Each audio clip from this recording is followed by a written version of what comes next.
الرحمن الرحیم۔ ناظرین السلام علیکم ورحمۃ اللہ وبرکاتہ۔ حق نیوز کی رمضان ٹرانسمیشن میں پروگرام جمال رمضان کے ساتھ آپ کی خدمت میں حاضر ہے۔ آج کا عنوان ہے اصلاح معاشرہ، اور اس عام عنوان پر گفتگو کے لیے اسٹوڈیو میں ہمارے ساتھ تشریف فرما ہیں ممتاز عالم دین، مذہبی اسکالر علامہ پیر سید رضا المصطفیٰ شاہ صاحب بخاری۔ شاہ صاحب، آپ کا بہت شکریہ کہ آپ نے وقت دیا اور اتنا سفر کر کے آپ اس پروگرام کے لیے تشریف فرما ہوئے۔ اللہ آپ کو جزا عطا فرمائے۔ آپ کے ساتھ تشریف فرما ہیں راولپنڈی کے معروف سانہ خاں جناب محترم مہران ضیاء عباسی صاحب، جو سید عالم صلی اللہ علیہ وآلہ وسلم کی پاکیزہ بارگاہ میں نعت شریف کا نذرانہ پیش کریں گے۔ عباسی صاحب، آپ کا بھی بہت شکریہ کہ آپ نے مصروفیات میں سے وقت نکالا اور اس پروگرام میں تشریف فرما ہوئے۔ شاہ جی، گفتگو کا آغاز آپ سے کریں گے کہ آج کا عنوان ہے اصلاح معاشرہ۔ یوں تو ہر دور میں ہی اس عنوان کی ایک اہمیت رہی ہے، اور بالخصوص ہمارا آج کا جو ہمارے حالات ہیں اور معاشرے میں جو برائیاں جس طریقے سے ہم دیکھتے ہیں کہ پھیلتی جا رہی ہیں، اور بالخصوص جب سے یہ سوشل میڈیا آیا ہے تو معاشرہ میں جو بگاڑ ہے وہ بہت زیادہ ہو گیا ہے۔ تو اس دور میں تو اس عنوان کی اہمیت اور زیادہ بڑھ گئی ہے۔ تو آپ کیا سمجھتے ہیں کہ جو معاشرے میں خرابیاں پیدا ہو گئی ہیں، اس کی اصلاح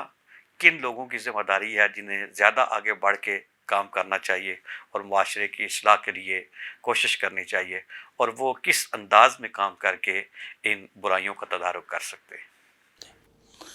بسم اللہ الرحمن الرحیم۔ جناب، میں آپ کا اور آپ کی ساری ٹیم کا شکریہ ادا کرتا ہوں کہ آپ نے مجھے مدعو کیا اور بڑا آپ نے اہم سوال کیا معاشرے کی اصلاح کے حوالے سے۔ آپ سمجھتے ہیں کہ معاشرہ افراد سے بنتا ہے، بے شک، اور افراد میں وَلِمَنْ خَافَ مَقَامَ رَبِّهِ جنتان، قرآن کریم کہتا ہے کہ جو اللہ سے ڈرے گا نا، اس کے لیے 2 جنتیں ہیں۔ بے شک، اور جس وقت ہم سارے دنیا کے ڈر نکال کر صرف اللہ کا ایک ڈر رکھیں گے دل میں، تو پھر ہر انسان کی اصلاح ہوتی جائے گی، اور جس وقت فرد کی اصلاح ہوگی، افراد کی اصلاح ہوگی، تو معاشرہ بہتر بنتا جائے گا۔ حضرت جنید بغدادی رحمۃ اللہ تعالیٰ علیہ، آپ گئے جب اپنے بیعت ہونے کے لیے سر سکتی رحمۃ اللہ تعالیٰ علیہ کے پاس، تو بیعت ہونے کے بعد انہوں نے پوچھا کہ مجھے کوئی وظیفہ بتا دیں تاکہ میں اسے ہمیشہ کرتا رہوں۔ جس طرح معمول ہے، بیعت ہونے کے بعد ہر پیر مرید کو ایک وظیفہ بتاتا ہے، تو انہوں نے ایک بڑا پیارا وظیفہ انہیں جو بتایا، کہا کہ جنید، ہمیشہ اس بات کو یاد رکھنا کہ اونٹوں سے گنتی لفظ اللہ کی نہیں کرنی، اور نہ تو نے گن گن کر کے، بس تو نے ایک خیال دل اور دماغ میں یہ بٹھانا ہے کہ مجھے میرا اللہ دیکھ رہا ہے، سبحان اللہ، مجھے میرا اللہ دیکھ رہا ہے۔ جس وقت فرد کے دل و دماغ کے اندر یہ چیز بیٹھ جائے گی کہ میرا اللہ مجھے دیکھ رہا ہے، تو اللہ سے ڈر کر کے وہ اپنی زندگی گزارے گا، اور یوں وہ ایک ماڈل بنتا جائے گا۔ افراد کی اس طرح اصلاح ہوتی جائے گی، تو جتنے افراد کی اصلاح ہوتی جائے گی، معاشرہ بہتر سے بہتر ہوتا چلا جائے گا۔ ہم اس پہ اگر غور و خوض کرتے جائیں تو حضرت امام جعفر صادق رضی اللہ تعالیٰ عنہ، آپ نے جس وقت ایک عالم دین کو فارغ کیا پڑھا کر کے، تو وہ آپ کے قریب سے جانے لگے، تو انہوں نے کہا تھا کہ آپ مجھے وصیت کریں کہ میں اپنے علاقے میں، گاؤں میں جا رہا ہوں، تو میں کس طرح ابلاغ دین کروں۔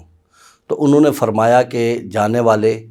تو نے ابلاغ دین کے لیے اپنی زبان کو بند رکھنا ہے، سبحان اللہ، زبان کو بند رکھنا ہے اللہ، اور اسے نہیں چلانا۔ اب بندہ حیران ہو گیا کہ میں ابلاغ دین بھی کروں گا، دین کی اشاعت کے لیے کام کروں گا، محنت کروں گا، تو بھلا زبان کو بند رکھ کر کے کس طرح ہو سکتی ہے؟ تو انہوں نے فرمایا تھا کہ یاد رکھ، تو زبان بند کر کے اپنے کردار سے تو نے ثابت کرنا ہے کہ میں مسلمان ہوں۔ سبحان اللہ، تو نے اپنے اقوال سے، تو نے اپنا حسن سلوک اتنا خوبصورت رکھنا ہے کہ لوگ تیرے کردار و اخلاق کو دیکھ کر یہ محسوس کریں کہ تو اللہ کا بندہ، نبی علیہ السلام کا غلام اور مسلمان ہے۔ اگر ہم سارے لوگ اس اپنے آپ پہ کوشش کریں، ہر شخص اپنی اصلاح کی کوشش کرے، ہر فرد اپنی اصلاح کی کوشش کرے، تو یقین جانیں شاہ صاحب یہ معاشرہ بہت بہتر سے بہتری کی طرف جا سکتا ہے۔ لیکن ہم اللہ سے نہیں ڈرے، ہم اللہ سے نہیں ڈرے، پیر مریدوں سے ڈرا، استاد شاگردوں سے ڈرا، ہم معاشرے سے ڈرے، خاندان سے ڈرے، برادری سے ڈرے، ہم سارے نیک بنے لوگوں کے سامنے، جس وجہ سے ہمارا معاشرہ نہیں سدھر سکا۔ حضرت امام احمد رضا خان فاضل بریلوی رحمۃ اللہ تعالیٰ علیہ سے کسی نے نیک ہونے کی تعریف پوچھی کہ نیک ہونے کی کیا تعریف ہے، تو انہوں نے فرمایا تھا کہ یہ معاشرے میں، مسجد میں نیک بن جانا، لوگوں کے سامنے نیک بن جانا، جرگے میں نیک بن جانا، یہ نیک ہونے کی تعریف نہیں ہے۔ نیک انسان وہ ہے جس کی خلوت پاک ہو، سبحان اللہ، سبحان اللہ، جس سے خلوت میں بھی یہ بات یاد ہو کہ میرا اللہ مجھے دیکھ رہا ہے۔ وہی حضرت سری سکتی رحمۃ اللہ تعالیٰ علیہ کے الفاظ جی، کہ مجھے میرا اللہ دیکھ رہا ہے۔ تو جس وقت بندہ اپنے دل کے اندر یہ بات بٹھا لے گا اور سوچ و افکار میں یہ چیز بٹھا لے گا کہ میرا اللہ مجھے دیکھ رہا ہے، تو وہ لوگوں کے لیے پھر عمل نہیں کرے گا، لوگوں کے لیے وہ کوشش نہیں کرے گا، بلکہ وہ صرف اللہ کے لیے کرے گا۔ تو نبی کریم علیہ الصلوۃ والسلام نے فرمایا جو شخص اللہ سے ڈر گیا اور اللہ رب العالمین سے اس نے ڈر کر کے زندگی گزاری، تو اللہ تعالیٰ ساری دنیا کے ڈر سے اسے جو ہے وہ پاک کر دے گا، سبحان اللہ، پوری دنیا کے ڈر سے پاک کر دے گا۔ جس وقت بندہ اپنے آپ کی اصلاح کر لے گا، اپنے آپ کو ٹھیک کر لے گا اور اپنے آپ کو درست کرنے پہ وہ محنت کرے گا، تو انشاءاللہ پھر یہ فرد سے افراد اور افراد سے معاشرہ۔ ہمارا پرابلم یہ ہے، ہمارے معاشرے کا جو بہت بڑا پرابلم ہے وہ یہ ہے کہ ہم سارے لوگ دوسرے کی اصلاح کی تو کوشش کرتے ہیں۔ آپ نے دیکھا ہوگا معاشرے میں پھرتے ہوئے بڑے بڑے خطیب، علماء، پیر، ہر طبقہ فکر کا بندہ دوسرے کی اصلاح کر رہا ہے،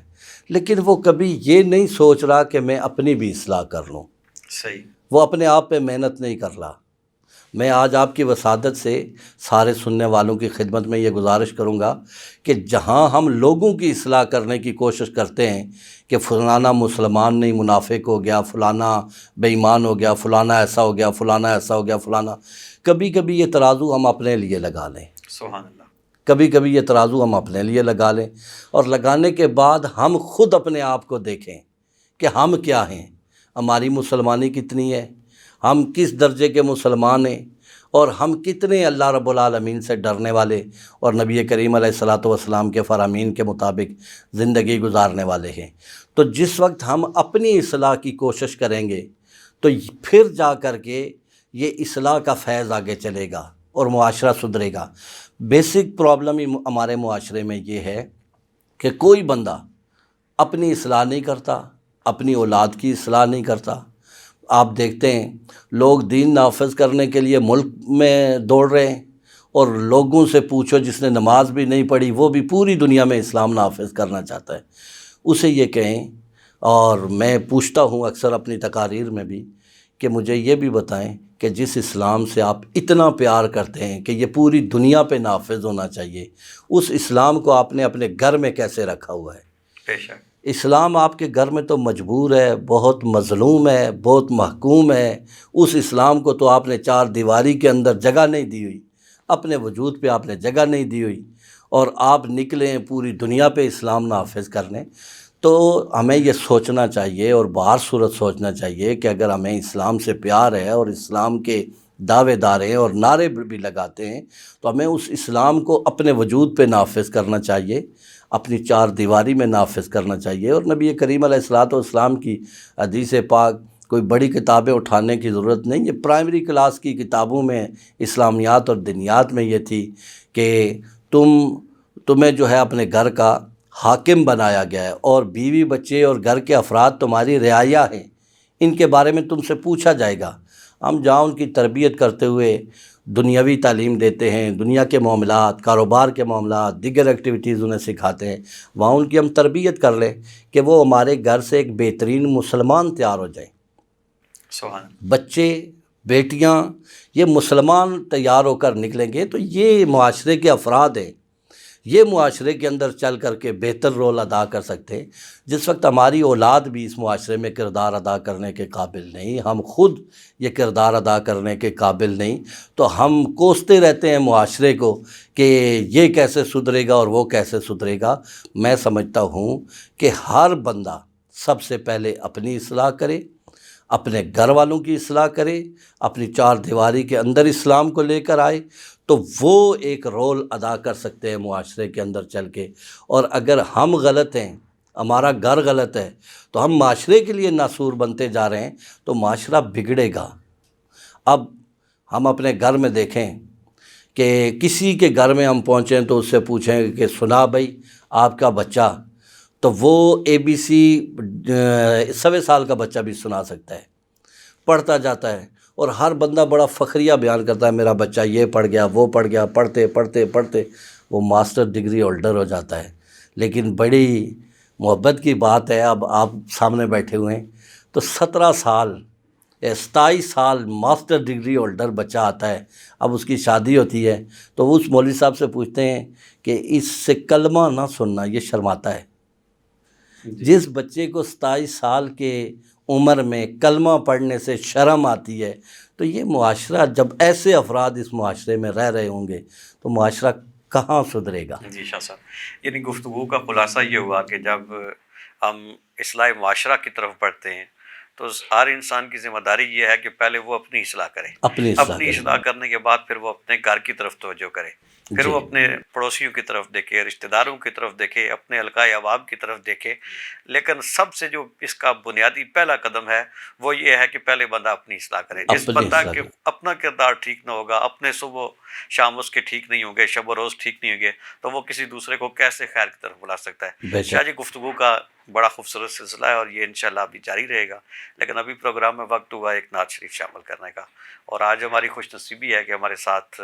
راولپنڈی کے ایک معروف نعت خواں جناب محترم مہران ضیاء عباسی صاحب آپ تشریف فرما ہیں. تو عباسی صاحب، آپ کی خدمت میں گزارش ہے کہ کریم آقا کی بارگاہ میں نعت شریف کی اشعار پیش کرنے کا شرف حاصل کریں. رونق زندگی آپ ہیں، آپ ہیں، رونق زندگی آپ ہیں، آپ ہیں، میری ساری خوشی آپ ہیں، آپ ہیں، میری ساری خوشی آپ ہیں، آپ ہیں. کون ہوگا امام صفِ انبیاء، کون ہوگا امام صفِ انبیاء. بولے سارے نبی آپ ہیں، آپ ہیں، بولے سارے نبی آپ ہیں، آپ ہیں، رونق زندگی آپ ہیں، آپ ہیں. شاہ خیبر شکن شامل پنجتن، شاہ خیبر شکن شامل پنجتن. یا علی یا علی آپ ہیں، آپ ہیں، یا علی یا علی آپ ہیں، آپ ہیں، رونق زندگی آپ ہیں، آپ ہیں. خواجہ خواجگاہ فاتح قادیاں، خواجہ خواجگاہ فاتح قادیاں. پیر میرے علی آپ ہیں، آپ ہیں، پیر میرے علی آپ ہیں، آپ ہیں، رونق زندگی آپ ہیں، آپ ہیں، میری ساری خوشی آپ ہیں، آپ ہیں۔ ماشاء اللہ بھائی صاحب، آپ نے بڑا خوبصورت کلام سنایا۔ اللہ تعالیٰ آپ کی آواز میں، سوز میں مزید برکت عطا فرمائے۔ ناظرین، ابھی پروگرام میں وقت ہوا ہے ایک بریک کا، مختصر سے وقفے کے بعد دوبارہ حاضر ہوتے ہیں۔ السلام علیکم ورحمۃ اللہ وبرکاتہ۔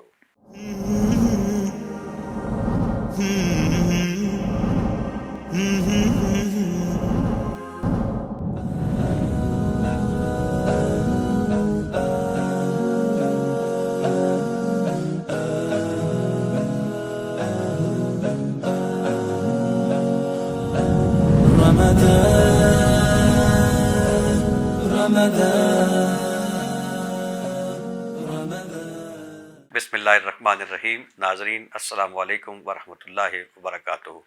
پروگرام میں ایک بار پھر خوش آمدید۔ آج کا عنوان ہے اصلاح معاشرہ، اور اس خوبصورت عنوان پر گفتگو کے لیے اسٹوڈیو میں ہمارے ساتھ تشریف فرما ہے ممتاز عالم دین،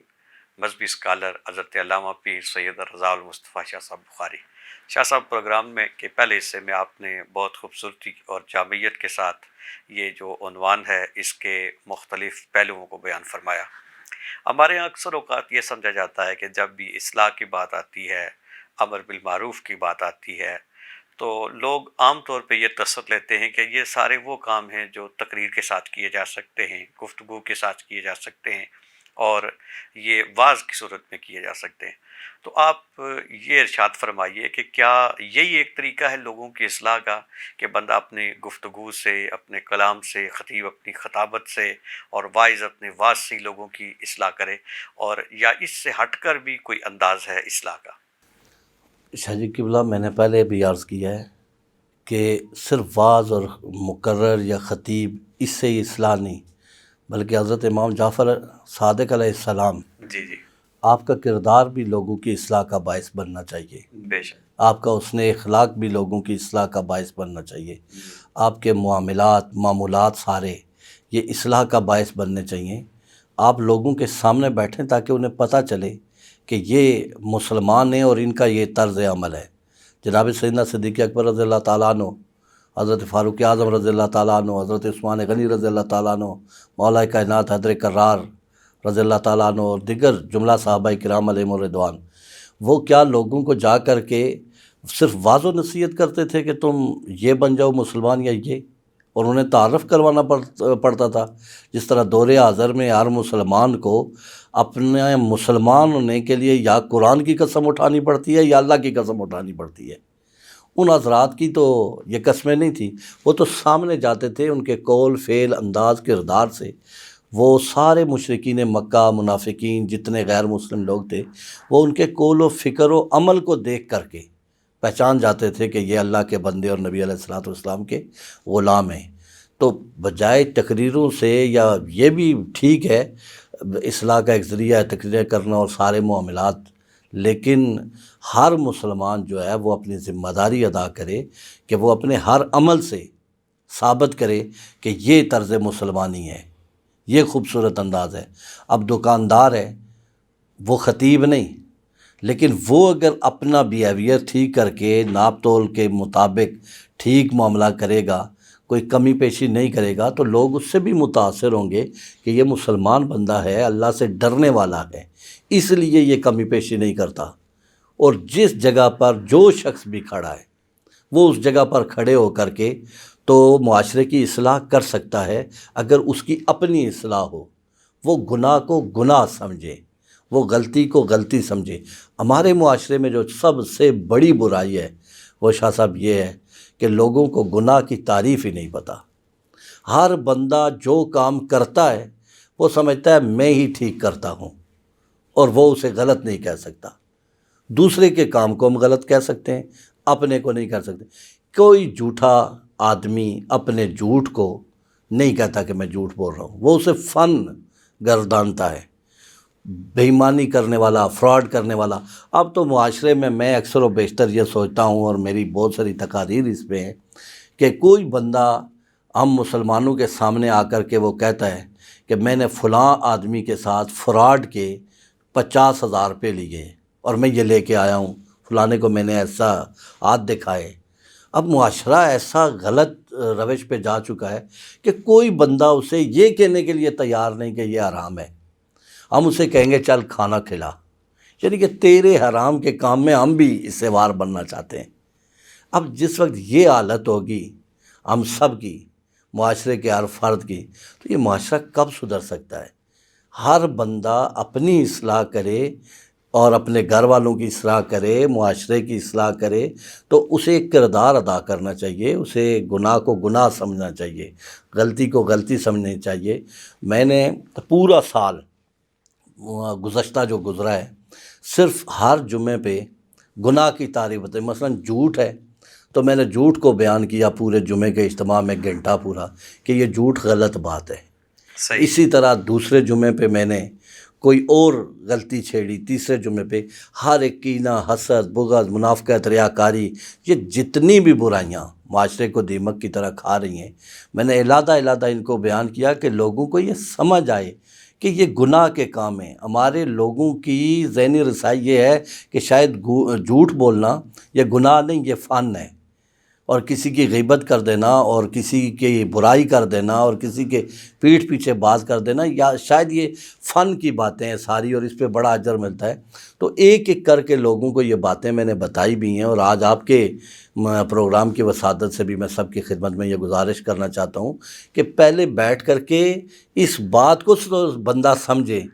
کہ میں یہ نیکی کرنے لگا ہوں یا برائی کرنے لگا ہوں، یہ جو کام میں کرنے لگا ہوں یہ خیر کا ہے یا شر کا ہے، یہ گناہ ہے یا ثواب ہے۔ اس معاشرے کے لوگوں میں یہ کمزوری بہت زیادہ واقع ہو گئی ہے کہ وہ اب گناہ کو گناہ ہی نہیں سمجھتے، برائی کو برائی ہی نہیں سمجھتے، انہیں شر کی تعریف ہی نہیں آتی۔ تو کس طرح یہ معاشرہ جو ہے پھر سدھر سکتا ہے؟ اور ہم بیٹھ کر کے دعائیں مانگتے ہیں، یا رب العالمین حضرت عمر فاروق رضی اللہ عنہ جیسا حکمران دے دے۔ اس قوم کو مل سکتا ہے جو دودھ میں پانی ملانے والی ہے، جو ہر نصر بازی کرنے والی ہے، ہر جھوٹ، فراڈ، بے ایمانی، کسی کو کوئی پتہ نہیں، تو یہ حکمران مان۔ اب آپ دیکھتے ہیں جب بھی لوگ کہتے ہیں جی دعا کریں جی ہمارا مکہ شریف کا پھیرا لگ جائے، ہمارا مدینہ شریف کا پھیرا لگ جائے، ہماری حاضری ہو جائے، ہمیں عمرہ نصیب ہو جائے، آپ دعا کریں۔ محلے کی مسجد میں تو جا کے نماز پڑھتے نہیں، محلے کی مسجد کو تو آباد کرتے نہیں، گھر میں تو مصلی بچھاتے نہیں، نماز پڑھتے نہیں۔ اب مدینے جانے کے یہ شوقین سارے اگر یہ بات سمجھ لیں کہ یہ کعبے کی یہ بیٹیاں ہیں، ان کی بھی عزت اور حرمت کا خیال رکھیں، اور اپنی مساجد میں ہم نماز پڑھنے والے بنیں، اور مسجد میں اس لیے نہ جائیں کہ صرف امام کو ہی تنگ کرنا ہے، اس پہ تنقید کرنی ہے، نہیں، اللہ رسول کا دین سیکھنے کے لیے جائیں اور جا کر کے ان سے پڑھیں اور نماز پڑھیں، سجدے کریں، اللہ کی بارگاہ میں رو کے دعا کریں۔ جب یہاں اللہ کو منا لیں گے تو خدا تعالیٰ ان کے لیے کعبے کے دروازے بھی کھولے گا، مسجد نبوی میں جانا نصیب ہوگا۔ لیکن کاش کہ بندہ خود سدھرنے کی کوشش کرے۔ ہمارے معاشرے میں کوئی بندہ جو ہے وہ اپنے آپ پہ تو بات آنے نہیں دیتا، وہ یہ سمجھتا ہے کہ جو میں کہہ رہا ہوں بس وہی بات ہے۔ اللہ کے سامنے وہ اپنی رائے تیار کر کے بیٹھا ہوا ہے، قرآن کے سامنے وہ اپنی رائے تیار کر کے بیٹھا ہوا ہے، حدیث کے سامنے وہ اپنی رائے۔ اب کسی بندے سے کہو کہ نماز پڑھتے ہو تو سر پہ ٹوپی رکھ لو، تو وہ آگے سے فوراً مناظرے کے لیے تیار ہو جاتا ہے، ٹوپی فرض ہے رکھنی؟ اچھا کس نے کہا ہے کہ یہ فرض ہے؟ اسے ایک تربیت کے لیے سمجھائی گئی کہ یہ نبی پاک صلی اللہ علیہ وسلم کا طریقہ ہے، سر ڈھانپ کر کے تو نماز پڑھ لے یا سر ڈھانپ کر کے کھانا کھا لے، نہیں، وہ اس بات اچھی کو سننے کے لیے تیار نہیں، وہ اسی وقت چیلنج دے دے گا، یہ فرض نہیں ہے، یہ واجب نہیں ہے، یہ نہیں ہے، حالانکہ اسے کوئی پتہ نہیں کہ نماز فرض ہے وہ میں پڑھ لوں، لیکن وہ ٹوپی کو فرض بنانے کے لیے تیار نظر آتا ہے۔ یہ معاشرے کے اندر بڑی کمزوریاں ہیں۔ آپ بھی دعا کریں، ہم بھی دعا کرتے ہیں کہ اللہ رب العالمین کرم فرمائے، ہمارے اندر ایک سیکھنے کا جذبہ پیدا ہو کہ ہم ایک بات اچھی کو سیکھ لیں، سمجھ لیں، تو اسے پھر اپنی زندگی کے اندر، اپنے کردار کے اندر، اپنے وجود پہ نافذ کریں، اور ہمیں برائی سمجھ آ جائے کہ یہ برائی ہے تو پھر ہم ڈٹ جائیں کہ اس کو چھوڑنا ہے، پھر دنیا کا کوئی بھی سودا ہو وہ ہم نہ کریں، اس برائی کو چھوڑ دیں۔ لیکن افسوس یہ ہے لوگوں کو پتہ بھی ہے یہ حرام ہے لیکن کھانے سے نہیں رکتے۔ ایسے شاہ جی ایک آخری سوال ہے آپ سے، جو کہ ابھی وقت بھی تھوڑا مختصر ہو گیا ہے، کہ یہ جو مہینہ ہے یہ رمضان المبارک کا مہینہ ہے، اور ہم یہ دیکھتے ہیں کہ جب بھی بات اصلاح کی چھڑتی ہے تو ہمیں دو طبقے نظر آتے ہیں جنہوں نے امت مسلمہ کی اگر تاریخ کو دیکھیں 1400 سال کی، تو جنہوں نے مختلف ادوار میں یہ ذمہ داریاں ادا کی ہیں۔ ایک وہ جن کا تعلق ہمیں مدارس کے ساتھ زیادہ جڑاؤ نظر آتا ہے، اور دوسرے وہ جو خانقاہوں کے ساتھ زیادہ جڑے ہوئے نظر آتے ہیں۔ اور جب ہم ماضی کو دیکھتے ہیں تو محسوس ہوتا ہے کہ معاشرے میں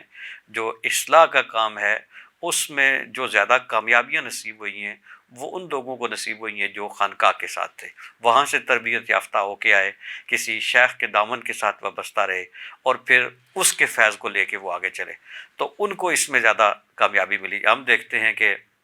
حضرت رضاب الدین اولیاء محبوب الہی ہیں، تو ان کی تربیت جو ہوئی ہے وہ حضرت بابا فرید علیہ رحمہ کی بارگاہ میں وہ حاضر ہوئے، تو وہاں سے انہوں نے تربیت حاصل کی۔ اس طرح بابا فرید رحمۃ اللہ علیہ کو دیکھتے ہیں تو وہ حضرت خواجہ قطب الدین بختیار کاکی علیہ رحمہ کی بارگاہ سے فیض یافتہ نظر آتے ہیں۔ اسی طرح وہ حضرت خواجہ معین بے کساں کی بارگاہ سے وہ فیض لے کے آتے ہیں۔ تو یہاں پہ ہمیں نظر آتا ہے کہ خانقاہوں میں ایک نظام تھا تربیت کا باقاعدہ، کہ اور ہم نے یہ بھی دیکھا ہے کہ جو مشائخ تھے وہ جب کسی کو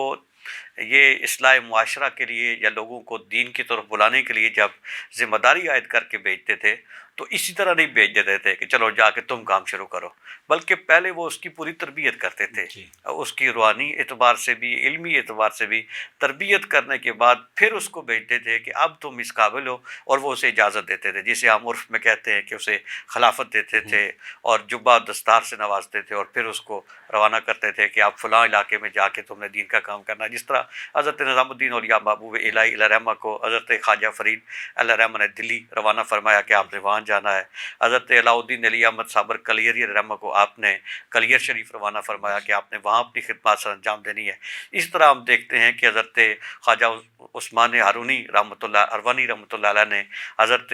معین بے کساں کو ہندوستان کی طرف جانے کے بارے میں ارشاد فرمایا۔ تو مختلف جو بزرگ ہیں ان کی سیرت میں یہ باتیں ملتی ہیں کہ وہ پہلے تربیت کرتے ہیں، اور تربیت کرنے کے بعد پھر کوئی علاقہ ان کے لیے مقرر کرتے ہیں کہ اب وہاں جا کے آپ نے کام کرنا ہے۔ تو یہ جو فرق ہمیں نظر آتا ہے ایک علماء کا طریقہ جس میں ان کا رنگ زیادہ نمایاں ہے، ان میں ہمیں نظر آتا ہے کہ علماء جو تربیت کرتے ہیں اس میں زیادہ گفتگو چلتی ہے، کہ وہ اپنے خطاب کے ساتھ، زور بیان کے ساتھ وہ لوگوں کو بدلنے کی کوشش کرتے ہیں۔ تو کامیابی کتنی ہوتی ہے یہ ایک الگ بحث ہے، لیکن دوسری طرف صوفیاء ہیں، تو صوفیاء کے ہاں میں یہ نظر نہیں آتا کہ وہ لمبی لمبی تقریریں کرتے ہیں، وہ لوگوں کے ساتھ اٹھتے بیٹھتے ہیں اور اپنے اخلاق کے ذریعے، اپنی سیرت کے ذریعے ایک نمونہ پیش کر کے ان کی تربیت کرتے ہیں۔ تو آپ یہ جو فرق ہے اس کو کس طرح دیکھتے ہیں؟ شاہ صاحب بالکل شروع دن سے ہر دو طبقہ فکر تربیت کے لیے موجود رہے۔ علماء کرام نے بھی ماشاءاللہ بڑی دین کی خدمت کی، معاشرے کی اصلاح کی، اور بڑا نام ہر ایک نے اپنی جگہ پہ کمایا۔ اولیاء اللہ نے خانقاہ نظام میں بہت بڑا کام۔ دیکھیں اب بدقسمتی سے ہر جگہ پہ جو ہے نا وہ کمزوری ہو گئی، ہر جگہ پہ، چاہے خانقاہ نظام ہے یا مدارس یا علماء کا نظام ہے، ہر جگہ پہ کمزوری ہو گئی۔ وگرنہ میں نے آپ کو شروع میں ایک بات بتائی کہ کتنی پیاری بات حضرت جنید بغدادی رحمۃ اللہ تعالیٰ علیہ کو آپ کے پیر و مرشد نے سکھائی۔ کوئی لمبے چوڑے وظیفے نہیں دیے کہ تم نے 5000 مرتبہ یہ بات پڑھنی ہے اور 18000 مرتبہ یہ پڑھنا ہے اور وہ کرنا ہے وہ کرنا ہے، نہیں۔ انہوں نے جو بیعت کے بعد بات سمجھائی کہ تو صرف یہ دیکھ کہ تجھے اللہ دیکھ رہا ہے، بس یہ تیرا وظیفہ ہے، یہ تیری نصیحت ہے، یہی میری وصیت ہے کہ دل و دماغ میں اس چیز کو پابست کر لے کہ اللہ تجھے دیکھ رہا ہے۔ یہ سبق پکا جنید بغدادی رحمۃ اللہ تعالیٰ علیہ نے پکایا، اور خانقاہ نظام میں یہی سبق تھا کہ وہ بندے کی اس طرح تربیت کرتے تھے، اور بندہ جس وقت اپنے دل و دماغ میں یہ بٹھا لیتا ہے کہ مجھے اللہ دیکھ رہا ہوتا ہے، تو پھر اس کی صرف خلوتیں پاک نہیں ہوتی کہ میں کسی کے سامنے جاؤں تو وہ ایسا ایسا بیان کروں اور ولی اللہ بن کے لوگوں کے سامنے یا عالم دین پیش ہوں، نہیں، میں دیکھوں گا کہ میں تنہائی میں بیٹھا ہوں تو اللہ تعالیٰ مجھے وہاں بھی دیکھ رہا ہے، بے شک، وہاں بھی دیکھ رہا ہے، اور میں اس جگہ پہ بھی جو ہے ڈر کر کے تو وقت کو گزاروں گا کہ مجھے اللہ دیکھ رہا ہے۔ تو اب یہ تربیتی نظام ہر جگہ سے تقریباً جی ایسا ہی ختم ہو گئے۔ آپ نے درست فرمایا کہ ہم جن اداروں کی طرف دیکھتے ہیں کہ جو مراکز ہیں ان کی طرف ہم دیکھتے ہیں کہ وہاں سے کوئی تربیت کا سلسلہ قائم ہوگا، تو جس طرف نگاہ اٹھتی ہے محسوس ہوتا ہے کہ وہاں تو خود تربیت کی اصلاح کی ضرورت ہے۔ یعنی مدارس کو دیکھیں تو وہاں بھی اس چیز کی کمی محسوس ہوتی ہے۔ خانقاہ کی طرف حتیٰ کہ ہم دیکھتے ہیں کہ جس کا شروع میں بہت بنیادی کردار رہا اس حوالے سے، تو وہاں نظر آتا ہے کہ خود وہاں پہ ایک تربیت کی کمی نظر آتی ہے اور اصلاح کی ضرورت محسوس ہوتی ہے۔ شاہ جی آپ نے بڑی قیمتی باتیں ارشاد فرمائیں، لیکن ہمارا وقت چونکہ بہت محدود ہوتا ہے تو اب ہم نے پروگرام کو سمیٹنا ہے، اور آخر میں مہران ضیاء عباسی صاحب سے نعت شریف بھی سننی ہے، تو ان کی طرف چلتے ہیں اور گزارش ہے کہ آپ سرکار کی بارگاہ میں نعت شریف کا نظرانہ پیش کریں۔ تو شمع رسالت ہے، عالم تیرا پروانہ، تو ماہ نبوت ہے جلوائے جانانا، جو ساقی کوثر کے چہرے سے نقاب اٹھے، ارے دل بنے میں خانہ، ارے آنکھ ہو پیمانہ، تو شمع رسالت ہے، آقا عالم تیرا پروانہ، اور سرشار مجھے کر دے ایک جام لبالب سے، تا حشر رہے ساقی آباد یہ میخانہ، تو شمع رسالت ہے، آقا عالم تیرا پروانہ، اور دنیا میں مجھے تم نے جب اپنا بنایا ہے، آقا دنیا میں مجھے تم نے جب اپنا بنایا ہے، محشر میں بھی کہہ دینا یہ ہے میرا دیوانہ، تو شمع رسالت ہے، آقا عالم تیرا پروانہ، تو ماہ نبوت ہے جلوائے جانانا۔ ماشاءاللہ آپ نے خوبصورت نعت کے اشعار پیش کیے۔ اللہ رب العزت آپ کی حاضری کو اپنی بارگاہ میں قبول فرمائے اور آپ کی عزتوں میں مزید اضافہ فرمائے۔ آپ کا بہت شکریہ کہ آپ اس پروگرام میں تشریف فرما ہوئے۔ شاہ جی آپ کا بھی بار دیگر آپ شکریہ کہ آپ نے مصروفیات میں سے وقت نکالا اور پروگرام میں تشریف فرما ہوئے۔ اللہ تعالیٰ آپ کو جزائے خیر عطا فرمائے۔ ناظرین، آج کے پروگرام کا وقت ختم ہوا۔ کل انشاءاللہ ایک نئے عنوان کے ساتھ آپ کی خدمت میں حاضر ہوں گے۔ السلام علیکم ورحمۃ اللہ وبرکاتہ۔